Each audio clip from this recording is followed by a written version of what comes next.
ಪ್ರಿಯರಾದವರೇ, ನಾವು ಆರಾಧಿಸುವಂಥ ದೇವರ ಅದ್ಭುತ ಸ್ವರೂಪನು. ಇಂದು ಆತನು ಅದ್ಭುತಗಳನ್ನು ಮಾಡುವಂಥ ದೇವರಾಗಿದ್ದಾನೆ. ನೀವು ನಂಬಿದರೆ ದೇವರ ಮಹಿಮೆಯನ್ನು ಕಾಣುವಿರಿ. ಆತನು ತುಂಬಿ ತುಳುಕುವಂಥ ಆಶೀರ್ವಾದವನ್ನು ಕೊಡುವಂಥ ದೇವರು. ಆತನು ರಾಶಿ ರಾಶಿಯಾಗಿ ನಮ್ಮನ್ನು ಆಶೀರ್ವದಿಸುವಂಥ ದೇವರಾಗಿದ್ದಾನೆ. ಆ ರೀತಿಯಾಗಿ ಯೇಸು ಮಾಡಿದಂಥ ಒಂದು ಅದ್ಭುತವನ್ನು ಲೂಕನು ಬರೆದ ಸುವಾರ್ತೆ 5ನೇ ಅಧ್ಯಾಯ ಅದರ 1ನೇ ವಾಕ್ಯದಿಂದ 11ನೇ ವಾಕ್ಯದ ತನಕ ಯೇಸು ಮಾಡಿದಂಥ ಒಂದು ಆಶ್ಚರ್ಯಕರವಾದಂಥ ಅತಿಶಯವನ್ನು ಈ ದಿನ ನಾವು ಧ್ಯಾನ ಮಾಡಲಿದ್ದೇವೆ. ನಿಮ್ಮ ಕರದಲ್ಲಿ ಸತ್ಯವೇದ ಪುಸ್ತಕ ಇರುವುದಾದರೆ ಹೊಸ ಒಡಂಬಡಿಕೆಯಲ್ಲಿ 72ನೇ ಪುಟ, ಲೂಕನು ಬರೆದ ಸುವಾರ್ತೆ 5ನೇ ಅಧ್ಯಾಯ 1ರಿಂದ 11ರ ತನಕ. ಇದನ್ನು ನಾನು ಓದಿದ ನಂತರ ಒಂದು 3 ಅಂಶಗಳನ್ನು ನಿಮ್ಮೊಟ್ಟಿಗೆ ನಾನು ಹಂಚಿಕೊಳ್ಳಲು ನಾನು ಬಯಸುತ್ತೇನೆ. ಒಂದಾನೊಂದು ದಿವಸ ಜನರು ಒತ್ತಾಗಿ ಬಂದು ಆತನ ಮೇಲೆ ಬಿದ್ದುಕೊಂಡು ದೇವರ ವಾಕ್ಯವನ್ನು ಕೇಳುತ್ತಿರಲು ಗೆನೆಜರೇತ್ ಕೆರೆಯ ಅಂಚಿನಲ್ಲಿ ನಿಂತಿದ್ದ ಆತನು ಆ ಕೆರೆಯ ದಡದಲ್ಲಿ 2 ದೋಣಿಗಳನ್ನು ಕಂಡನು. ಬೆಸ್ತರು ಆ ಒಳಗಿನಿಂದ ಹೊರಗೆ ಬಂದು ತಮ್ಮ ಬಲೆಗಳನ್ನು ತೊಳೆಯುತ್ತಿದ್ದರು. ಆ ದೋಣಿಗಳಲ್ಲಿ ಸೀಮೋನನ ಒಂದು ದೋಣಿಯನ್ನು ಆತನು ಹತ್ತಿ ದಡದಿಂದ ಸ್ವಲ್ಪ ದೂರಕ್ಕೆ ನೂಕಬೇಕೆಂದು ಅವನನ್ನು ಕೇಳಿಕೊಂಡು, ತರುವಾಯ ಆತನು ಕೂತುಕೊಂಡು ದೋಣಿಯೊಳಗಿನಿಂದಲೇ ಆ ಜನರ ಗುಂಪಿಗೆ ಉಪದೇಶ ಮಾಡಿದನು. 4ನೇ ವಾಕ್ಯ. ಮಾತಾಡುವುದನ್ನು ಮುಗಿಸಿದ ಮೇಲೆ ಸೀಮೋನನಿಗೆ, ಆಳವಾದ ಸ್ಥಳಕ್ಕೆ ದೋಣಿಯನ್ನು ನಡೆಸಿ ಮೀನು ಬೇಟೆಗಾಗಿ ನಿಮ್ಮ ಬಲೆಗಳನ್ನು ಹಾಕಿರಿ ಎಂದು ಹೇಳಿದನು. ಅದಕ್ಕೆ ಸೀಮೋನನು, ಗುರುವೇ, ನಾವು ರಾತ್ರಿಯೆಲ್ಲ ಪ್ರಯಾಸಪಟ್ಟರೂ ಏನೂ ಸಿಕ್ಕಲಿಲ್ಲ, ಆದರೆ ನಿನ್ನ ಮಾತಿನ ಮೇಲೆ ಬಲೆಗಳನ್ನು ಹಾಕುತ್ತೇನೆ ಅಂದನು. ಹಾಕಿದ ಮೇಲೆ ಮೀನುಗಳು ರಾಶಿ ರಾಶಿಯಾಗಿ ಸಿಕ್ಕಿಕೊಂಡು ಅವರ ಬಲೆಗಳು ಹರಿದು ಹೋಗುತ್ತಿದ್ದವು. 7ನೇ ವಾಕ್ಯ. ಆಗ ಅವರು ಮತ್ತೊಂದು ದೋಣಿಯಲ್ಲಿದ್ದ ತಮ್ಮ ಪಾಲುಗಾರರಿಗೆ, ನೀ ಬಂದು ನಮಗೆ ನೆರವಾಗಬೇಕೆಂದು ಸನ್ನೆ ಮಾಡಿದರು. ಅವರು ಬಂದು ಆ 2 ದೋಣಿಗಳಲ್ಲಿ ಮೀನುಗಳನ್ನು ತುಂಬಿಸಲು ಅವು ಮುಳುಗುವ ಹಾಗಾದವು. ಸೀಮೋನ್ ಪೇತ್ರನು ಇದನ್ನು ಕಂಡು ಯೇಸುವಿಗೆ ಮೊಣಕಾಲಿಗೆ ಬಿದ್ದು, ಸ್ವಾಮಿ, ನಾನು ಪಾಪಾತ್ಮನು, ನನ್ನನ್ನು ಬಿಟ್ಟು ಹೋಗಬೇಕೆಂದನು. 9ನೇ ವಾಕ್ಯ. ಯಾಕೆಂದರೆ ಅವನಿಗೂ ಅವನ ಸಂಗಡ ಇದ್ದವರೆಲ್ಲರಿಗೂ ತಾವು ಹಿಡಿದ ಮೀನುಗಳ ನಿಮಿತ್ತ ವಿಸ್ಮಯ ಹಿಡಿದಿತ್ತು. ಸೀಮೋನನ ಪಾಲುಗಾರರಾಗಿದ್ದಂಥ ಜೆಬೆದಾಯನ ಮಕ್ಕಳಾದ ಯಾಕೋಬ, ಯೋಹಾನರು ಹಾಗೆಯೇ ವಿಸ್ಮಯಪಟ್ಟರು. ಯೇಸು ಸೀಮೋನನಿಗೆ, ಅಂಜಬೇಡ, ಇಂದಿನಿಂದ ನೀನು ಮನುಷ್ಯರನ್ನು ಹಿಡಿಯುವವನಾಗಿರುವಿ ಎಂದು ಹೇಳಿದನು. 11ನೇ ವಾಕ್ಯ. ಅವರು ತಮ್ಮ ದೋಣಿಗಳನ್ನು ದಡಕ್ಕೆ ತಂದು ಎಲ್ಲವನ್ನು ಬಿಟ್ಟು ಆತನನ್ನು ಹಿಂಬಾಲಿಸಿದರು. ಪ್ರಿಯರಾದವರೇ, ಈ ಒಂದು ಸಂಭವವನ್ನು, ಈ ಘಟನೆಯನ್ನು ಸಂಕ್ಷಿಪ್ತವಾಗಿ ನಾನು ವಿವರಿಸಿ ಇದರಿಂದ ಒಂದು 3 ಪಾಠಗಳನ್ನು ಈ ದಿನ ನಾವು ಕಲಿತುಕೊಳ್ಳಲಿದ್ದೇವೆ. ಯೇಸು ಕ್ರಿಸ್ತನು 2000 ವರ್ಷಗಳ ಹಿಂದೆ ಆತನು ಯೆರೂಸಲೇಮಿನಲ್ಲಿ ಆತನು ಇಸ್ರಾಯೇಲ್ ದೇಶದಲ್ಲಿ ಸೇವೆ ಮಾಡಿದಾಗ ಹೇರಾಳವಾದಂಥ ಉಪದೇಶಗಳನ್ನು ಮಾಡಿದ. ಮಾತ್ರವಲ್ಲ, ಹೇರಾಳವಾದಂಥ ಅದ್ಭುತಗಳನ್ನು ಮಾಡಿದ. ಆತನು ವಾಕ್ಯವನ್ನು ಉಪದೇಶ ಮಾಡ್ತಿದ್ದ. ನಂತರ ಜನರ ವ್ಯಾಧಿಯನ್ನೆಲ್ಲ ಗುಣಪಡಿಸ್ತಿದ್ದ. ದೆವ್ವ ಪೀಡಿತರನ್ನೆಲ್ಲ ಆತನು ವಾಸಿ ಮಾಡುತ್ತಿದ್ದ. ಆದ್ದರಿಂದ ನಾವು ಸೇವೆ ಮಾಡುವವರಾಗಿರುವುದಾದರೆ ವಾಕ್ಯ ಉಪದೇಶ ಬಹಳ ಮುಖ್ಯ. ಕೆಲವರು ವಾಕ್ಯ ಉಪದೇಶ ಮಾಡುವುದಿಲ್ಲ, ಬರೀ ಪ್ರಾರ್ಥನೆ ಮಾಡ್ತಾರೆ, ಅದ್ಭುತ ನಡೆಯುತ್ತೆ, ಪ್ರವಾದನೆ ಹೇಳ್ತೇನೆ, ನಿನಗೆ ಸ್ವಸ್ಥತೆ ಆಗ್ತದಂತ. ಪ್ರಿಯ ಸೇವಕರೇ, ಸೇವಕಿಯರೇ, ಒಂದನ್ನು ಮರೆಯಬೇಡ್ರಿ, ವಾಕ್ಯ ಬಹಳ ಮುಖ್ಯ. ಅದ್ಭುತ ಅವರನ್ನು ಪರಲೋಕಕ್ಕೆ ಕರ್ಕೊಂಡು ಹೋಗಲು ಸಾಧ್ಯವಿಲ್ಲ. ನೀವು ನೀಡುವಂಥ ವಾಕ್ಯ, ಆ ವಾಕ್ಯದಿಂದ ಅವರಿಗೆ ಉಂಟಾಗುವಂಥ ಬದಲಾವಣೆ, ಅವರ ಹೃದಯದಲ್ಲಿ ಯೇಸುವಿನ ವಾಕ್ಯ ಆಳವಾಗಿ ಬಿತ್ತಲ್ಪಡುವಾಗ ಅದು 30, 60, 100ರಷ್ಟು ಪ್ರತಿಫಲವನ್ನು ಕೊಡ್ತದೆ. ಆ ವಾಕ್ಯವು ಆ ಜನರನ್ನು ಪರಲೋಕಕ್ಕೆ ಹೋಗುವ ದಾರಿಯಲ್ಲಿ ಅವರನ್ನು ಸಿದ್ಧತೆ ಪಡಿಸುತ್ತದೆ. ಆಮೇಲೆ ಅನೇಕ ಸೇವಕರು ಮಾಡುವಂಥ ಒಂದು ಕಾರ್ಯ ಏನಂತ ನೋಡಬೇಕಾದ್ರೆ, ವಾಕ್ಯ ಉಪದೇಶ ಮಾಡಲ್ಲ. ಒಂದು ಮನೆಗೆ ಇರಲಿ ಅಥವಾ ಯಾರೋ ಒಬ್ಬರಿಗೆ ಪ್ರಾರ್ಥನೆ ಮಾಡೋದಕ್ಕಾಗಿ ಬಂದಿರಲಿ, ವಾಕ್ಯದೊಟ್ಟಿಗೆ ಪ್ರಾರ್ಥನೆ ಮಾಡಬೇಕು. ಹಲ್ಲೆಲೂಯ. ನಾನು ಅದನ್ನು ಅಭ್ಯಾಸ ಮಾಡಿಕೊಂಡೆ. ಯಾವ ಮನೆಗೆ ಪ್ರಾರ್ಥನೆಗಾಗಿ ಕರೆದ್ರು, ವೈಯಕ್ತಿಕ ವ್ಯಕ್ತಿಗಾಗಿ ಪ್ರಾರ್ಥನೆಗಾಗಿ ಕರೆದ್ರು, ಒಂದು ವಾಕ್ಯವನ್ನಾದರೂ ಹೇಳಿ, ಅಥವಾ ಒಂದು ಮನೆಗೆ ಹೋದರೆ ಒಂದು ವಾಕ್ಯವನ್ನಾದರೂ ಹೇಳಿ, ಅದಾದ ನಂತರನೇ ಪ್ರಾರ್ಥನೆ, ಅದಾದ ನಂತರನೇ ಪ್ರವಾದನೆ, ಅದಾದ ನಂತರನೇ ಸ್ವಸ್ಥತೆ ಬಿಡುಗಡೆಗಾಗಿ ಪ್ರಾರ್ಥನೆ. ಯೇಸು ಸ್ವಾಮಿಯ ಆ ಮಾದರಿಯನ್ನು ನಾವು ಹಿಂಬಾಲಿಸೋಣ. ಇಲ್ಲಿ ಯೇಸು ಸ್ವಾಮಿ ಪ್ರಸಂಗ ಮಾಡ್ತಿರ್ಬೇಕಾದ್ರೆ ಜನರೆಲ್ಲ ಬಂದು ಒತ್ತಾಗಿ ಆತನ ಮೇಲೆ ಬೀಳ್ತಿದ್ರು. ಆದ್ದರಿಂದ ಆತನಿಗೆ ಸ್ವಲ್ಪ ಕಷ್ಟವಾಯಿತು. ಆ ಗಲಿಲೆಯ ಕಡಲ ದಡದಲ್ಲಿದ್ದಂಥ ದೋಣಿಯನ್ನು ಕಂಡ. ಆ ದೋಣಿ ಸೀಮೋನ ಅಥವಾ ಪೇತ್ರನ ದೋಣಿ, ಅವನ ತಮ್ಮನಾಗಿರುವಂಥ ಅಂದ್ರೇಯ. ಅಲ್ಲಿ ದೋಣಿ ಖಾಲಿಯಾಗಿತ್ತು. ಕಾರಣ ಇಡೀ ರಾತ್ರಿ ಅವರು ಪ್ರಯಾಸಪಟ್ಟರು, ಒಂದು ಮೀನು ಸಿಗಲಿಲ್ಲ. ಆದ್ದರಿಂದ ಅವರು ಬೆಳಗಿನ ಜಾವದಲ್ಲಿ ಆ ಬಲೆಗಳನ್ನು ತೊಳಿತಾ ಇದ್ದರು. ಒಂದು ವೇಳೆ ಇವತ್ತು ನಾವು ಕ್ಲೀನ್ ಮಾಡಿಕೊಂಡು ನೈಟು ನಾವು ಹೋಗೋಣ, ನಮಗೆ ಮತ್ತೆ ಮೀನು ಸಿಗ್ತದೆ ಎಂಬುದಾಗಿ. ಆಗ ಯೇಸು ಸ್ವಾಮಿ ಆ ದೋಣಿಯಲ್ಲಿ ಹತ್ಕೊಂಡು ಸ್ವಲ್ಪ ದೋಣಿಯನ್ನು ನೀರಿನಲ್ಲಿ ಒಳಗೆ ತಳ್ಳಪ್ಪ ಅಂತ ಹೇಳಿ ಆ ದೋಣಿಯಲ್ಲಿ ಕೂತುಕೊಂಡು ಆತನ ಪ್ರಸಂಗ ಮಾಡ್ದ. ಆಮೇಲೆ ನೋಡಿ, ಚರ್ಚ್ಗಳಲ್ಲಿ ಕೂಟಗಳಲ್ಲಿ ಪ್ರಸಂಗ ಮಾಡುವವರು ನಿಂತ್ಕೊಂಡು ಪ್ರಸಂಗ ಮಾಡ್ತಾರೆ ಅಲ್ವಾ. ಈಗ ನಾನು ಕೂಡ ಕೂತ್ಕೊಂಡೆ ನಾನು ಪ್ರಸಂಗ ಮಾಡ್ತೀನಿ. ಯೇಸು ಸ್ವಾಮಿ ಕೂತುಕೊಂಡು ಆತನು ಪ್ರಸಂಗ ಮಾಡಿದ. ಜನರೆಲ್ಲರೂ ಕೂಡ ಆ ಕಡಲ ದಡದಲ್ಲಿ ಕೆಲವು ಜನ ನಿಂತ್ಕೊಂಡು, ಕೆಲವು ಜನ ಕೂತ್ಕೊಂಡು ಆ ಪ್ರಸಂಗವನ್ನು ಕೇಳಿರಬಹುದು. ಈಗ ಪ್ರಸಂಗ ಎಲ್ಲ ಮುಗೀತು. ಅದು ಮಾತ್ರ ಅಲ್ಲ, ಯೇಸು ಸ್ವಾಮಿಯ ಪ್ರಸಂಗದಲ್ಲಿ ನೋಡ್ರಿ, ಆತನು ಸಾಮ್ಯಗಳನ್ನು ಉಪಯೋಗಿಸಿದ. ಅಂದರೆ ಚಿಕ್ಕ ಚಿಕ್ಕ ಕಥೆಗಳು ಜನರಿಗೆ ಅರ್ಥವಾಗುವಂತೆ. ಪ್ರಸಂಗ ಎಲ್ಲ ಮುಗಿದ ತಕ್ಷಣ ಸೀಮೋನನ್ನು ನೋಡಿ ಆತನಂದ, ಮೀನು ಬೇಟೆಗಾಗಿ ಆಳಕ್ಕೆ ನಾವು ಹೋಗೋಣ. ಏನು ಮೀನು ಬೇಟೆ ಅಲ್ವಾ, ಒಳ್ಳೆ ಪದ ಕನ್ನಡ ಭಾಷೆಯಲ್ಲಿ ಬರೆಯಲ್ಪಟ್ಟಿದೆ. ಮೀನು ಬೇಟೆಗಾಗಿ ನಾವು ಆಳದಲ್ಲಿ ಹೋಗೋಣ. ಆಗ ಪೇತ್ರನು ಆ ಸೀಮೋನನ್ನು ಹೇಳ್ತಾನೆ, ಸ್ವಾಮಿ, ಇಡೀ ರಾತ್ರಿ ನಾವು ಪ್ರಯಾಸ ಪಟ್ವಿ, ಒಂದು ಮೀನು ಸಿಗಲಿಲ್ಲ.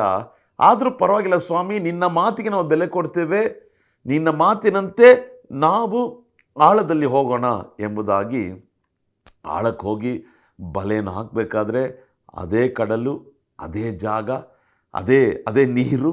ಆದರೆ ಬಲೆ ಕಿತ್ತು ಹೋಗುವಷ್ಟು ಮೀನುಗಳು ಸಿಕ್ಕಿದವು. ಈಗ ದಡದಲ್ಲಿದ್ದವರಿಗೆಲ್ಲ ಸನ್ನೆ ಮಾಡ್ತಾರೆ, ಬನ್ರಿ ಬನ್ರಿ ಬನ್ರಿ, ನಮ್ಮ ಬಲೆ ಕಿತ್ತೋಗ್ತಾ ಇದೆ, ದೋಣಿ ಮುಳುಗೋಗ್ತಾ ಇದೆ. ಆಗ ದೋಣಿಗಳು ಬಂದವು. ಆ ದೋಣಿಗಳು ಕೂಡ ಮುಳುಗಿ ಹೋಗುವಷ್ಟು ಆ ಮೀನುಗಳು ಸಿಕ್ಕವು. ಈಗ ಇವರೆಲ್ಲ ದಡಕ್ಕೆ ಬಂದಾಗ ಯೇಸು ಸ್ವಾಮಿ ಹೇಳ್ತಾನೆ, ಆ ಪ್ರಯಾಣದಲ್ಲಿ, ದಡಕ್ಕೆ ಬರುವಂಥ ಪ್ರಯಾಣದಲ್ಲಿ ಪೇತ್ರನು ಯೇಸು ಸ್ವಾಮಿಗೆ ಹೇಳ್ದ, ಸ್ವಾಮಿ, ನನ್ನನ್ನು ಬಿಟ್ಟು ಹೋಗ್ಬಿಡು, ನಾನು ಪಾಪಾತ್ಮ. ಆಗ ಯೇಸು ಸ್ವಾಮಿ ಅಂದ, ಅಂಜಬೇಡಪ್ಪ, ಇನ್ನು ಮುಂದೆ ನೀನು ಮೀನು ಹಿಡಿಯಲ್ಲ, ನೀನು ಮನುಷ್ಯನ ಹಿಡಿತೀಯ. ಇನ್ನು ಮುಂದೆ ನೀನು ಮನುಷ್ಯನ ಹಿಡಿತೀಯ. ಪ್ರಿಯರಾದವರೇ, ನಿಮಗೂ ನನಗೂ ಒಂದು ಜವಾಬ್ದಾರಿಕೆ ಇದೆ. ಏನು? ಮನುಷ್ಯರನ್ನು ಹಿಡಿಯೋದು. ಯಾಕೆ? ಪರಲೋಕ ರಾಜ್ಯಕ್ಕೆ ಸೇರಿಸುವುದಕ್ಕೆ. ಹಲ್ಲೆಲೂಯಾ. ನಂತರ ದಡಕ್ಕೆ ಬಂದ ಮೇಲೆ ಪೇತ್ರನು ಏನು ಮಾಡ್ದ? ತಾನು ಹಿಡಿದಂಥ ಮೀನು, ಬಲೆಗಳು, ದೋಣಿ ಎಲ್ಲವನ್ನು ಬಿಟ್ಟು ಯೇಸುವನ್ನು ಹಿಂಬಾಲಿಸಿದ. Hallelujah, hallelujah. ಯೇಸುವನ್ನು ಹಿಂಬಾಲಿಸಿದ. ಸೊ ಈ ಒಂದು ಸಂಭವದಿಂದ ದೇವರು ನನಗೆ ಹೇಳಿಕೊಟ್ಟಂಥ ಈ ಸಂಭವ, ಈ 11 ವಾಕ್ಯದಲ್ಲಿ ಪ್ರಿಯರಾದವರೇ 100 ಪ್ರಸಂಗಗಳನ್ನು ಮಾಡ್ಬೋದು. ಆಮೇಲೆ ಜನರು ವಾಕ್ಯಕ್ಕಾಗಿ ಒತ್ತಾಗಿ ಬಂದು ಯೇಸುವಿನ ಮೇಲೆ ಬಿದ್ದರು. ಅದನ್ನೇ ಇಟ್ಕೊಂಡು ವಾಕ್ಯದ ಪ್ರಾಮುಖ್ಯತೆಯ ಬಗ್ಗೆ ಎಷ್ಟೋ ಪ್ರಸಂಗಗಳನ್ನು ಮಾಡ್ಬೋದು. ದೋಣಿಯಲ್ಲಿ ಯೇಸು ಸ್ವಾಮಿಗೆ ಸ್ಥಳವನ್ನು ಕೊಟ್ಟರು. ನಮ್ಮ ಜೀವಿತದಲ್ಲಿ ಸ್ಥಳವನ್ನು ಕೊಟ್ಟಾಗ ಯೇಸು ಸ್ವಾಮಿ ನಮ್ಮನ್ನು ಆಶೀರ್ವದಿಸ್ತಾನೆ. ಹೇರಾಳವಾದಂಥ ಪ್ರಸಂಗಗಳನ್ನು ಮಾಡ್ಬೋದು. ಆ ದೋಣಿಯಲ್ಲಿ ಯೇಸು ಇದ್ದ ಹೇರಾಳವಾದಂಥ ಪ್ರಸಂಗಗಳನ್ನು ಮಾಡ್ಬೋದು. ಅದು ಮಾತ್ರವಲ್ಲ, ಆಳದಲ್ಲಿ ಹೋದರು, ಹೇರಾಳವಾದ ಪ್ರಸಂಗ. ಬಲೆಯನ್ನು ಹಾಕಿದ್ರು, ಪ್ರಸಂಗ. ಹೌದಲ್ವ? ಅದಾದಮೇಲೆ ಯೇಸುವಿನ ಪ್ರಸನ್ನತೆ ದೋಣಿಯಲ್ಲಿ ಇದ್ದಿದ್ದ ನಿಮಿತ್ತವಾಗಿ ಪೇತ್ರನಿಗೆ ಪಾಪದ ಅರುಹು ಹುಟ್ಟಿತು, ಅದರಲ್ಲಿ ಹೇರಾಳವಾದಂಥ ಪ್ರಸಂಗ. ಆ ರಾಶಿಯಾದಂಥ ಮೀನುಗಳನ್ನು ಅವರು ಮಾತ್ರ ಇಟ್ಕೊಳ್ಳಿಲ್ಲ, ಇತರಿಗೂ ಸಹಾಯ ಮಾಡಿದ್ರು, ಇತರನ್ನು ಕರೆದ್ರು, ಹೇರಾಳವಾದಂಥ ಪ್ರಸಂಗ. ಅದು ಮಾತ್ರವಲ್ಲ, ಅಂಜಬೇಡ. ನೋಡಿ 10ನೇ ವಾಕ್ಯ, ಅಂಜಬೇಡ, ಇಂದಿನಿಂದ ನೀನು ಮನುಷ್ಯನನ್ನು ಹಿಡಿತೀಯ, ಅಂಜಬೇಡ, ಅದರಲ್ಲಿ ಹೇರಾಳವಾದ ಪ್ರಸಂಗ. ನೀನು ಮನುಷ್ಯನ ಹಿಡಿತೀಯ, ಅದರಲ್ಲಿ ಹೇರಾಳವಾದ ಪ್ರಸಂಗ. ಅದು ಮಾತ್ರವಲ್ಲ, 11ನೇ ವಾಕ್ಯ, ಎಲ್ಲವನ್ನು ಬಿಟ್ಬಿಟ್ಟು ಯೇಸುವನ್ನು ಹಿಂಬಾಲಿಸಿದ್ರು. ಅಂದರೆ ಎಲ್ಲವನ್ನು ಬಿಟ್ಬಿಡಬೇಕು, ಯೇಸುವನ್ನು ಹಿಂಬಾಲಿಸಬೇಕು. ಈ ರೀತಿಯಾಗಿ ಒಂದೊಂದು ವಾಕ್ಯದಲ್ಲಿಯೂ ಹೇರಾಳವಾದಂಥ ಪ್ರಸಂಗ ಈ ಸಂಭವದಿಂದ ಮಾತಾಡಬಹುದು. ಪರಿಶುದ್ಧಾತ್ಮನು ಒಬ್ಬೊಬ್ಬರಿಗೆ ಒಂದೊಂದು ರೀತಿಯಾದಂಥ ಪ್ರಕಟಣೆಗಳು ಆತ ನೀಡುವಂಥ ದೇವರಾಗಿದ್ದಾನೆ. ಇವತ್ತೊಂದು 3 ಅಂಶಗಳನ್ನು ನಿಮ್ಮೊಟ್ಟಿಗೆ 4ನೇ ವಾಕ್ಯ, 5ನೇ ವಾಕ್ಯ, 11ನೇ ವಾಕ್ಯ, ಲೂಕನ ಬರೆದ ಸುವಾರ್ತೆ 5ನೇ ಅಧ್ಯಾಯದಲ್ಲಿ 4ನೇ ವಾಕ್ಯ, 5ನೇ ವಾಕ್ಯ, 11ನೇ ವಾಕ್ಯ, ಇದನ್ನು ನಾವು ಧ್ಯಾನ ಮಾಡಲಿದ್ದೇವೆ. ಮೊದಲನೇದಾಗಿ ನಾವು ಧ್ಯಾನ ಮಾಡುವಂಥ ಕಾರ್ಯ ಏನು? 4ನೇ ವಾಕ್ಯದಲ್ಲಿ ಯೇಸು ಸ್ವಾಮಿ ಅಂತಾನೆ, ಆಳಕ್ಕೆ ಹೋಗೋಣ, ಲೆಟ್ಸ್ ಗೋ ಡೀಪರ್.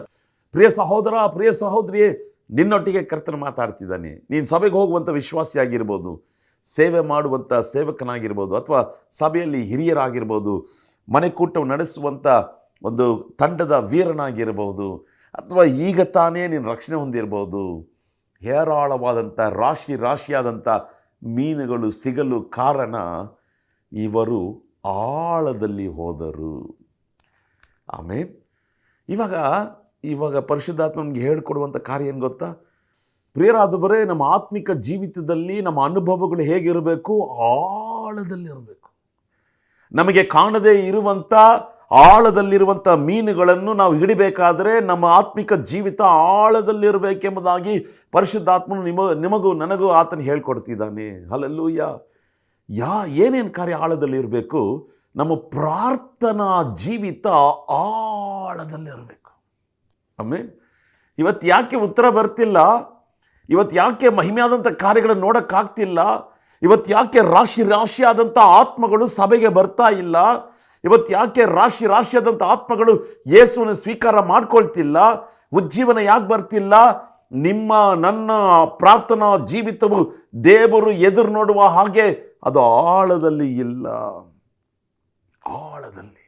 ಆಮೇಲೆ 1 ನಿಮಿಷ ಪ್ರಾರ್ಥನೆ, 2 ನಿಮಿಷ ಪ್ರಾರ್ಥನೆ, 5 ನಿಮಿಷ ಪ್ರಾರ್ಥನೆ, ಕೆಲವೊಂದು ದಿನ ಪ್ರಾರ್ಥನೆ ಇಲ್ಲ, 10 ನಿಮಿಷ ಪ್ರಾರ್ಥನೆ, ಸಭೆಯಲ್ಲಿ ಕೂಡು ಬಂದರೆ ಸಭೆಯಲ್ಲಿ ಪ್ರಾರ್ಥನೆ ಮಾಡೋದು, ವೈಯಕ್ತಿಕವಾಗಿ ಪ್ರಾರ್ಥನೆ ಇಲ್ಲ. ನಾನು ಆಳದಲ್ಲಿ ನಮ್ಮ ಪ್ರಾರ್ಥನಾ ಜೀವಿತದಲ್ಲಿ ಹೋಗಬೇಕಾದ್ರೆ ಆಳದಲ್ಲಿರುವಂಥ ರಹಸ್ಯಗಳನ್ನು ದೇವರು ಪ್ರಕಟ ಮಾಡ್ತಾನೆ. ಅಂತರಂಗದಲ್ಲಿರುವಂಥ ನಿಧಿ ನಿಕ್ಷೇಪಗಳನ್ನು ದೇವರು ನಮಗೆ ತಿಳಿಪಡಿಸುವಂಥ ದೇವರಾಗಿದ್ದಾನೆ. ನಾನು ಆಳದಲ್ಲಿ ಪ್ರಾರ್ಥನೆಯಲ್ಲಿ ಹೋಗ್ತಾ ಹೋಗ್ತಾ ಹೋಗ್ತಾ ಹೋಗ್ತಾ ಹೋಗ್ತಾ ಆಳದಲ್ಲಿರುವಂಥ ಆ ಆತ್ಮಗಳಿಗೆ ಸಮವಾಗಿರುವಂಥ ಮೀನುಗಳನ್ನು ದೇವರು ಆತನು ಕೊಡುವಂಥ ದೇವರಾಗಿದ್ದಾನೆ. ಹಲ್ಲೆಲೂಯಾ. ಇವತ್ತು ನಮ್ಮ ಪ್ರಾರ್ಥನಾ ಜೀವಿತ ಹೇಗಿದೆ? ಸಭೆಯಾಗಿ ಕೂಡು ಬಂದರೆ ನಾವು ಪ್ರಾರ್ಥನೆ ಮಾಡ್ತೇವೆ. ವೈಯಕ್ತಿಕವಾಗಿ ನಮ್ಮ ಕೋಣೆಗಳಲ್ಲಿ ದೇವರ ಮುಂದೆ ನಮ್ಮ ಪ್ರಾರ್ಥನಾ ಜೀವಿತ ಮೇಲ್ನೋಟವಾಗಿದೆಯಾ? ಪದ್ಧತಿ ಪ್ರಕಾರವಾಗಿದೆಯಾ? ರೂಢಿ ಪ್ರಕಾರವಾಗಿದೆಯಾ? ಕರ್ತವ್ಯಕ್ಕಾಗಿ ನಾವು ಪ್ರಾರ್ಥನೆ ಮಾಡ್ತಿದ್ದೀವ? ಭಯದಿಂದ ನಾವು ಪ್ರಾರ್ಥನೆ ಮಾಡ್ತಿದ್ದೀವ? ಅಥವಾ ಬಾಂಧವ್ಯದಿಂದ ನಾವು ಪ್ರಾರ್ಥನೆ ಮಾಡ್ತಿದ್ದೀವ? ಆಮೇಲೆ ಭಯ ಅಲ್ಲ, ಬಾಂಧವ್ಯ. ದಿಗಲಲ್ಲ, ಅಯ್ಯೋ ಇವತ್ತು ನಾನು ಪ್ರೇಯರ್ ಮಾಡಿಲ್ಲ ಅಂದರೆ ಅಷ್ಟೇ ದೇವರನ್ನು ಶಿಕ್ಷಿಸ್ಬಿಡ್ತಾನೆ, ಆ ರೀತಿಯಾಗಲ್ಲ. ಒಂದು ಪ್ರೀತಿಯಿಂದ, ಮಮತೆಯಿಂದ, ಬಾಂಧವ್ಯದಿಂದ, ಐಕ್ಯತೆಯಿಂದ ಆಳದಲ್ಲಿ ಹೋಗಬೇಕು. 6 ತಾಸು ನೀನು ಪ್ರಾರ್ಥನೆ ಮಾಡಿದ್ರು 6 ಸೆಕೆಂಡ್ ಥರ ಇರಬೇಕು. ಇಡೀ ರಾತ್ರಿ ಆಳವಾದ ಪ್ರಾರ್ಥನೆ. ದೇವರೇ, ನನಗೆ ಅನುಭವವನ್ನು ಕೊಡು ಸ್ವಾಮಿ, ನನಗೆ ಕೃಪೆಯನ್ನು ಕೊಡು ಸ್ವಾಮಿ. ನನ್ನ ಪ್ರಾರ್ಥನಾ ಜೀವಿತ ಆಳದಲ್ಲಿರಬೇಕಾದ್ರೆ ಆಳದಲ್ಲಿರುವಂಥ ಆತ್ಮಗಳು, ಆಳದಲ್ಲಿರುವಂಥ ಜನರನ್ನು ದೇವರು ನಮಗೆ ಕೊಡುವಂಥ ದೇವರಾಗಿದ್ದಾನೆ. ಹಲ್ಲೆಲೂಯಾ. ಇವತ್ತು ನಿನಗೆ ಕಣ್ಣಿಗೆ ಕಾಣದೇ ಇರುವಂಥ ಕಾರ್ಯಗಳು ಅದು ನೀನು ಕಾಣಬೇಕಂದ್ರೆ ನಿನ್ನ ಪ್ರಾರ್ಥನಾ ಜೀವಿತ ಆಳದಲ್ಲಿ ಹೋಗಬೇಕು. ಆಮೇಲೆ ಹಲ್ಲೆಲೂಯಾ.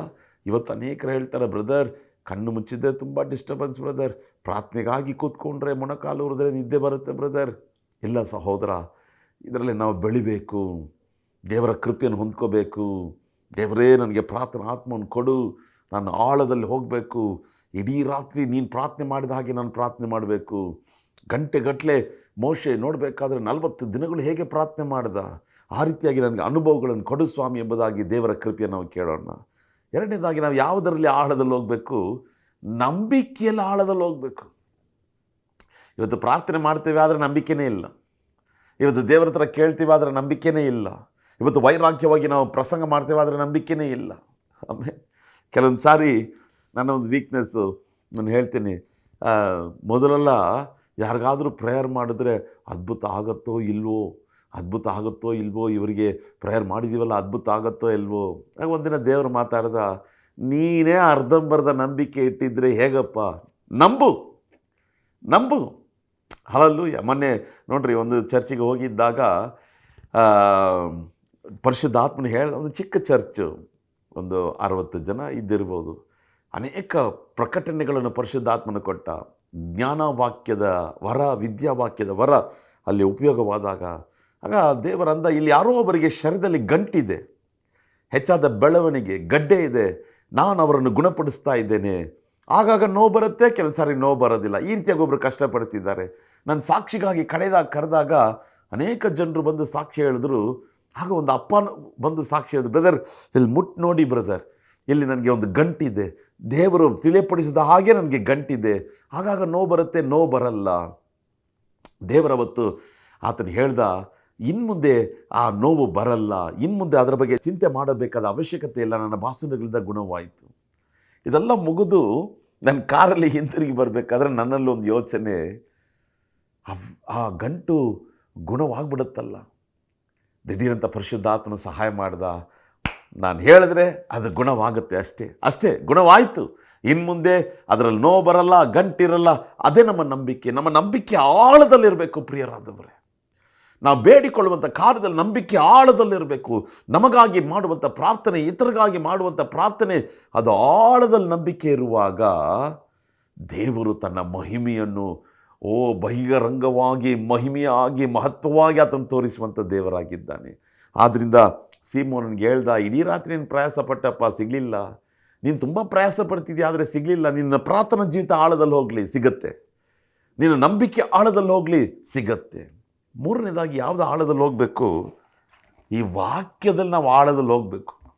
ಇದ್ರೊಳಗೆ ಮುಳುಗಿಬಿಡಬೇಕು. ಆಮೇಲೆ ಒಂದು ನೀರಿನ ಒಳಗೆ ನಾವು ಹೇಗೆ ಮುಳುಗ್ತೇವೋ, ಸ್ವಿಮ್ಮಿಂಗ್ ಪೂಲ್ನ ಒಳಗೆ ಹೇಗೆ ಮುಳುಗ್ತೇವೋ ಆ ಥರ ಬೈಬಲ್ ಒಳಗೆ ಮುಳುಗಿಡಬೇಕು. ಇದರ ವಾಕ್ಯದಲ್ಲಿ ಆಳ ಆಳ ಆಳ ಸತ್ಯವೇದದ ವಾಕ್ಯದಲ್ಲಿ ಆಳದಲ್ಲಿ ಹೋಗ್ತಾ ಆಳದಲ್ಲಿರುವಂಥ ಪ್ರಕಟಣೆಗಳನ್ನು, ರಹಸ್ಯಗಳನ್ನು, ಗುಟ್ಟುಗಳನ್ನು ದೇವರು ನಮಗೆ ಮೇಲಕ್ಕೆ ತರ್ತಾನೆ.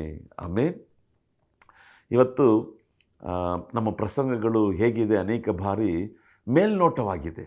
ಕಾರಣ, ಪ್ರಸಂಗ ಮಾಡುವವರ ಅವರ ಅಧ್ಯಯನ ಮೇಲ್ನೋಟವಾಗಿರ್ತದೆ.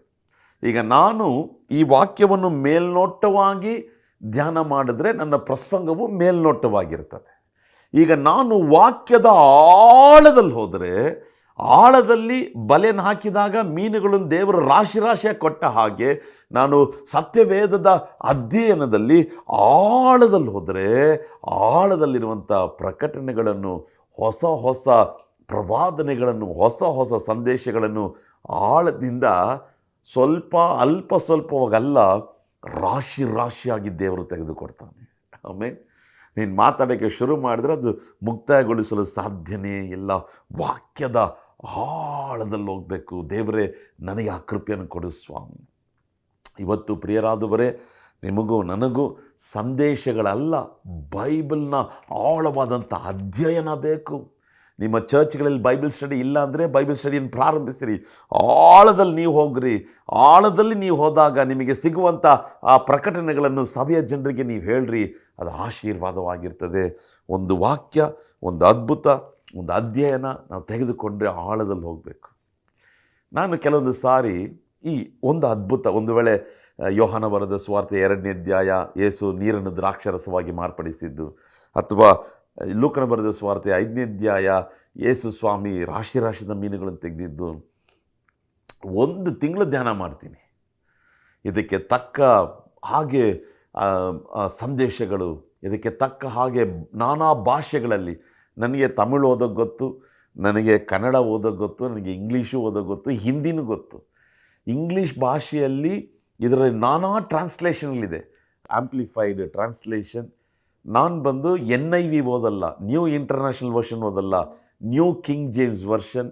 ಅದು ಮಾತ್ರವಲ್ಲ, ಹೊಸ ಒಡಂಬಡಿಕೆ ದ ಪ್ಯಾಷನ್ ಟ್ರಾನ್ಸ್ಲೇಷನ್ ಅಂತ ಇದೆ. ನನ್ನ ಮೊಬೈಲಲ್ಲಿ ಎಲ್ಲ ಭಾಷಾಂತರಗಳನ್ನು ನಾನು ಭಾಷಾಂತರ ಇರುವಂಥ ಬೈಬಲ್ ಆ್ಯಪನ್ನು ಇನ್ಸ್ಟಾಲ್ ಮಾಡಿದ್ದೀನಿ.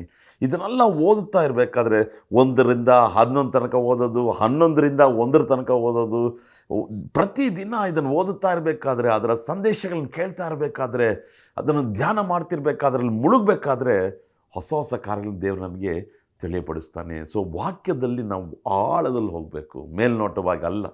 ನಿಮಗೂ ನಮಗೂ ಪ್ರಸಂಗಗಳಲ್ಲ, ಬೈಬಲ್ ಅಧ್ಯಯನ, ಆಳವಾದಂಥ ಸತ್ಯಗಳು ಬೇಕು. ಪ್ರಸಂಗಗಳಲ್ಲಿ ನಾವು ಪರಲೋಕ ರಾಜ್ಯಕ್ಕೆ ಹೋಗುವುದಕ್ಕೆ ಸಿದ್ಧತೆಯಾಗಲು ಸಾಧ್ಯವಿಲ್ಲ. ಈ ರೊಟ್ಟಿನ ಮುರಿಬೇಕು. ಆಮೇಲೆ ರೊಟ್ಟಿನ ಮುರಿದಾಗ ಕಣ್ಣುಗಳು ತೆರೆಯಲ್ಪಡುತ್ತದೆ. ಮಾತಾಡಬೇಕಾದ್ರೆ ಬೆಂಕಿ ಒಳಗೆ ಕುದಿಬೇಕು. ದೇವರೇ, ನಾನು ಆಳದಲ್ಲಿ ಹೋಗಲು ನನಗೆ ಸಹಾಯ ಮಾಡಿ ಸ್ವಾಮಿ. ನಾಲ್ಕನೇದಾಗಿ ಯಾವುದಲ್ಲಿ ನಾವು ಆಳದಲ್ಲಿ ಹೋಗಬೇಕು? ಅಭಿಷೇಕದಲ್ಲಿ ನಾವು ಆಳದಲ್ಲಿ ಹೋಗಬೇಕು. ಹಲ್ಲೆಲೂಯಾ. ಎಸೇಕಿಯೇಲ 47ನೇ ಅಧ್ಯಾಯ, ಅಂಗಾಲಷ್ಟಲ್ಲ, ಮೊಣಕಾಲಷ್ಟಲ್ಲ, ಸೊಂಟದಷ್ಟಲ್ಲ, ಕುತ್ತಿಗೆ ಅಷ್ಟಲ್ಲ, ನಾನು ಮುಳುಗ್ಬಿಡ್ಬೇಕು. ದೇವರೇ, ನನಗೆ ಆ ಕೃಪೆಯನ್ನು ಅನುಗ್ರಹಿಸು ಸ್ವಾಮಿ, ನನಗೆ ಆ ಕೃಪೆಯನ್ನು ಅನುಗ್ರಹಿಸು ಸ್ವಾಮಿ. ಮುಳುಗುಬಿಡಬೇಕು. ಹಲ್ಲೆಲೂಯಾ. ಸೊ ಆಳದಲ್ಲಿ, ಪ್ರಾರ್ಥನೆಯಲ್ಲಿ ಆಳ, ಅಭಿಷೇಕದಲ್ಲಿ ಆಳ, ವಾಕ್ಯದಲ್ಲಿ ಆಳ, ನಂಬಿಕೆಯಲ್ಲಿ ಆಳದಲ್ಲಿ ಹೋಗಬೇಕಾದ್ರೆ ಆಳದಲ್ಲಿರುವಂಥ ಕಾರ್ಯಗಳನ್ನು ದೇವರು ನಮಗೆ ತಿಳಿಯಪಡಿಸ್ತಾನೆ. ಎರಡನೇದಾಗಿ ಈ ಘಟನೆಯಿಂದ ನಾವು ಕಲ್ತ್ಕೊಳ್ಳೋದು ಇನ್ನೊಂದು ಕಾರ್ಯ. 5ನೇ ವಾಕ್ಯ, ಸೀಮೋನ್ ಹೇಳ್ತಾನೆ, ಇಡೀ ರಾತ್ರಿ ನಾವು ಪ್ರಯಾಸ ಪಟ್ವಿ, ಆದರೂ ಕೂಡ ಸ್ವಾಮಿ ನಿನ್ನ ಮಾತಿನ ಪ್ರಕಾರ ನಾವು ನಡೀತೇವೆ. ಎರಡನೇದಾಗಿ ಇವತ್ತು ದೇವರಿಗೆ ಹೇಳ್ಕೊಡ್ತಿದ್ದಾನೆ, ನಿನಗೆ ಅರ್ಥ ಆಗಿಲ್ಲ ಅಂದರು, ನಿನ್ನ ಬುದ್ಧಿಗೆ ಅದು ಹತ್ತಿಲ್ಲ ಅಂದರು, ನಿನಗೆ ಇಲ್ಲಾಜಿಕಲಾಗಿ ಅದು ಕಾಣಲ್ಪಟ್ಟರು, ಇದು ಮುಟ್ಟಾಳತನ, ಮೂರ್ಖತನ ಎಂಬುದಾಗಿ ನಿನಗೆ ಅನಿಸಿದ್ರು, ದೇವರು ಮಾತಾಡಿದ್ರೆ ಅದಕ್ಕೆ ವಿಧಿಯನಾಗ. ಆಮೇಲೆ ಹಗಲಿನ ವೇಳೆಯಲ್ಲಿ ಮೀನು ಬಲೆ ಹಾಕಿದ್ರೆ ಮೀನು ಸಿಗಲ್ಲ, ಇದೇ ಲಾಜಿಕ್ಕು. ಆದರೆ ಯೇಸು ಹೇಳ್ತಿದ್ದಾನೆ, ಆಳದಲ್ಲಿ ಹಾಕು. ಪೇತ್ರನು ವಿಧೇಯನಾದ. ಪ್ರಿಯರಾದವರೇ, ನಾವು ಪ್ರಶ್ನೆ ಕೇಳದೆ ಯೇಸುವಿಗೆ ವಿಧೇಯರಾಗಬೇಕು. ಅದನ್ನೇ ದೇವರು ಎದುರು ನೋಡ್ತಿದ್ದಾನೆ. ನಾವು ರಾಶಿಯಾದಂಥ ಆಶೀರ್ವಾದಗಳನ್ನು, ಆತ್ಮಗಳನ್ನು ನಾವು ಹೊಂದ್ಕೋಬೇಕಾದ್ರೆ ಡೋಂಟ್ ಕ್ವಶನ್ ಗಾಡ್. ಹೋಗಂದರೆ ಹೋಗು, ಕೂತ್ಕೊಂಡ್ರೆ ಕೂತ್ಕೊ, ಮಾಡು ಅಂದರೆ ಮಾಡು, ಇದನ್ನು ಮಾಡಬೇಡ ಅಂದರೆ ಮಾಡಬೇಡ, ಪ್ರಾರ್ಥನೆ ಮಾಡಂದರೆ ಪ್ರಾರ್ಥನೆ ಮಾಡು, ಕಾದಿರು ಅಂದರೆ ಕಾದಿರು. ದೇವರು ಹೇಳುವ ತನಕ ಕಾದಿರು. ಆತನು ಹೇಳಿದ್ರೆ ಅದನ್ನು ಮಾಡದೇ ಇರಬೇಡ. ಆತನು ಹೇಳುವುದನ್ನು ನಿನ್ನಿಂದ ಗ್ರಹಿಸಿಕೊಳ್ಳೋಕ್ಕಾಗಲಿಲ್ಲ ಅಂದರು, ಅರ್ಥ ಮಾಡಿಕೊಳ್ಳೋಕ್ಕಾಗಲಿಲ್ಲ ಅಂದರು, ಯೇಸುವಿನ ಸ್ವರ ಸ್ಪಷ್ಟವಾಗಿ ನಿನ್ನ ಕಿವಿಗಳಲ್ಲಿ ಕೇಳಿಸಿಕೊಳ್ಳುವುದಾದರೆ, ನಿನ್ನ ಹೃದಯದಲ್ಲಿ ದೇವರಾತ್ಮನು ಮಾತಾಡಿರುವುದಾದರೆ ಅದಕ್ಕೆ ತಕ್ಷಣ ವಿಧೇಯನಾಗು. ಪೇತ್ರನು ಅದನ್ನು ಹೇಳ್ದ, ನಿನ್ನ ಮಾತಿನ ಮೇಲೆ ಬಲೆಗಳನ್ನು ಹಾಕ್ತೇನೆ. ಆಮೇಲೆ ಮನುಷ್ಯನ ಮಾತನ್ನು ಕೇಳ್ತಿಯಲ್ಲ ಸಹೋದರ ಸಹೋದರಿ, ಯಾವನೋ ಒಬ್ಬ ಮನುಷ್ಯನ ಮಾತನ್ನು ಕೇಳ್ತಿಯಲ್ಲ, ಯೂಟ್ಯೂಬಲ್ಲಿ ಬರುವಂಥ ಮನುಷ್ಯನ ಮಾತನ್ನು ಕೇಳ್ತಿಯಲ್ಲ, ಗೂಗಲ್ ಮ್ಯಾಪಲ್ಲಿ ಮಾತಾಡುವಂಥ ಹೆಣ್ಣಿನ ಮಾತನ್ನು ಕೇಳ್ತಿಯಲ್ಲ, ಇನ್ಸ್ಟಾಗ್ರಾಮ್ ಫೇಸ್ಬುಕ್ಕಲ್ಲಿ ಬಂದು ಏನೇನೋ ಮೋಟಿವೇಶ್ನಲ್ ಸ್ಪೀಚು, ಆ ಸ್ಪೀಚ್, ಯಾರ್ಯಾರ ಮಾತನ್ನು ಕೇಳ್ತಿಯಲ್ಲ. ಯೇಸುವಿನ ಮಾತನ್ನು ಕೇಳು. ಅದು ಜೀವ, ಅದು ಮಾರ್ಗ, ಅದು ಸತ್ಯ, ಅದು ನಿನಗೆ ರಾಶಿಯಾದಂಥ ಆಶೀರ್ವಾದವನ್ನು ಹೊಂದಿಕೊಳ್ಳುವಂತೆ ನಿನಗೆ ಸಹಾಯ ಮಾಡ್ತದೆ. ಹಲ್ಲೆಲೂಯಾ. ಆಮೇನ್. ಗಟ್ಟಿಯಾಗೊಂದು ಆಮೇನ್. ಹಲ್ಲೆಲೂಯಾ. ಪೇತ್ರನು ಈ ಅದ್ಭುತವನ್ನು ಕಾಣಲು ಹೇಗೆ ಸಾಧ್ಯವಾಯಿತು? ಇವನು ಆಳದಲ್ಲಿ ಹೋಗಿದ್ದು ಮಾತ್ರ ಅಲ್ಲ, ಯೇಸು ಹೇಳಿದ ಮಾತಿನಂತೆ ಅವನು ನಡ್ಕೊಂಡ. ಆಮೇನ್. ಇವತ್ತು ಯೇಸು ಹೇಳಿದ ಮಾತಿನ ಹಾಗೆ ನಾವು ನಡ್ಕೊಳ್ತಿದ್ದೀವ? ಒಂದು ಕಾರ್ಯವನ್ನು ಹೇಳ್ಕೊಡ್ತೇನೆ. ನಮಗೆ ಕಷ್ಟ ಆದರೂ, ನಮಗೆ ಅವಮಾನ ಆದರೂ, ನಮ್ಮನ್ನೆಲ್ಲ ಬೈದರು, ನಮ್ಮನ್ನೆಲ್ಲ ಮುಟ್ಟಾಳ್ರು, ಮೂರ್ಖ, ಹುಚ್ಚ ಅಂತ ನಮ್ಮನ್ನು ಕೇವಲಪಡಿಸಿ ದೂರ ಇಟ್ಟರು, ನೀನು ಯೇಸುವಿನ ಮಾತನ್ನು ಕೇಳೋದು ಬಿಡಬೇಡ. Hallelujah, hallelujah, hallelujah. ಅದು ನಿನ್ನ ಕುಟುಂಬದ ವಿಷಯವಾಗಿರಲಿ, ನಿನ್ನ ಕೆಲಸದ ವಿಷಯವಾಗಿರಲಿ, ನಿನ್ನ ವಿವಾಹದ ವಿಷಯವಾಗಿರಲಿ, ನಿನ್ನ ವ್ಯಾಪಾರದ ವಿಷಯವಾಗಿರಲಿ, ಸೇವೆಯ ವಿಷಯವಾಗಿರಲಿ, ಸಭೆಯ ವಿಷಯವಾಗಿರಲಿ, ನಿನ್ನ ವೈಯಕ್ತಿಕ ಜೀವಿತದ ವಿಷಯವಾಗಿರಲಿ, ನಿನ್ನಿಂದ ಅರ್ಥ ಮಾಡಿಕೊಳ್ಳಕ್ಕಾಗದೆ ಇದ್ದರೂ ಯೇಸು ಹೇಳಿದ್ದು ನಿಜ ಅಂತ ನಿನ್ನ ಆತ್ಮ ನಿನಗೆ ಸಾಕ್ಷಿ ಕೊಡುವುದಾದರೆ ಅದನ್ನು ಮಾಡದೆ ಇರಬೇಡ. ಆಮೇಲೆ ಇದೇ ಎರಡನೇ ಪಾಠ. ಇವತ್ತು ತಾವು ಹೇಳುವುದನ್ನು ಯೇಸು ಮಾಡಬೇಕಂತ ಜನರು ಬಯಸ್ತಾರೆ. ಅದಲ್ಲ, ಯೇಸು ಹೇಳುವುದನ್ನು ನಾವು ಮಾಡಬೇಕಂತ ಯೇಸು ಸ್ವಾಮಿ ಬಯಸ್ತಾನೆ. ಆಮೇಲೆ ಅಲ್ಲೂ ಆದ್ದರಿಂದ ಎರಡನೇದಾಗಿ ನಾವು ಕಲ್ತ್ಕೊಳ್ಳುವಂಥ ಪಾಠ, ಯೇಸು ಹೇಳುವಂಥ ಮಾತನ್ನು ಹಾಗೆ ನಾವು ವಿಧೇಯರಾಗಬೇಕು, ಪ್ರಶ್ನೆ ಕೇಳದೆ ವಿಧೇಯತನ. ಮೂರನೇದಾಗಿ ನನಗೆ ತುಂಬ ಇಷ್ಟವಾಯಿತು ಇದು 11ನೇ ವಾಕ್ಯ, ಮೇ ಬಿ ಇದರಿಂದ ಒಂದು ಪ್ರಸಂಗನೇ ಮಾಡಬೇಕಂತ ನಾನು ಆಲೋಚನೆ ಮಾಡ್ತಾ ಇದ್ದೀನಿ, ಪ್ರಾರ್ಥನೆ ಮಾಡ್ತಾ ಇದ್ದೀನಿ. ದೋಣಿಗಳನ್ನು ದಡಕ್ಕೆ ತಂದು ಎಲ್ಲವನ್ನು ಬಿಟ್ಟು ಯೇಸುವನ್ನು ಹಿಂಬಾಲಿಸಿದ್ರು. ಆಮೇಲೆ ದೋಣಿ ಪೂರ್ತಿ ಮೀನುಗಳು, ಮಾರಾಟ ಮಾಡಿದ್ರೆ ಅನೇಕ ರೂಪಾಯಿಗಳು, ಆದರೆ ಎಲ್ಲವನ್ನು ಬಿಟ್ಟು ಯೇಸುವನ್ನು ಹಿಂಬಾಲಿಸಿದರು. ಇವತ್ತು ನಿನ್ನ ಕಣ್ಣುಗಳು ನಿನ್ನ ಸುತ್ತಲಿರುವಂಥ ಹಣದ ಮೇಲೆ ಇದೆಯಾ, ಬಂಗ್ಲಾ ಮೇಲೆ ಇದೆಯಾ, ಕಾರಿನ ಮೇಲೆ ಇದೆಯಾ, ಲೋಕದ ಮೇಲೆ ಇದೆಯಾ? ಒಬ್ಬ ಮನುಷ್ಯನು ನಿಜವಾಗಲು ಯೇಸುವಿನ ಪ್ರೀತಿಯನ್ನು, ಯೇಸುವಿನ ಕರಿವಿಕೆಯನ್ನು, ಯೇಸುವಿನ ಮಾತನ್ನು ಅರ್ಥ ಮಾಡಿಕೊಂಡಿರುವುದಾದರೆ ಲೋಕದ ಐಶ್ವರ್ಯ, ಲೋಕದಲ್ಲಿರುವಂಥ ಒಡವೆಗಳು, ಬಂಗಾರ, ಚಿನ್ನ, ಕಾರು, ಮನೆ, ಕೋಟಿಗಟ್ಟಲೆ ರೂಪಾಯಿ, ಫೇಸ್ಬುಕ್ಕಲ್ಲಿ ಲೈಕ್ಗಳು, ಯೂಟ್ಯೂಬಲ್ಲಿ ಲೈಕ್ಗಳು, ಸಬ್ಸ್ಕ್ರೈಬರ್ಗಳು, ಫಾಲೋಗಳು ಯಾವುದು ಅವನಿಗೆ ಮುಖ್ಯನೇ ಅಲ್ಲ.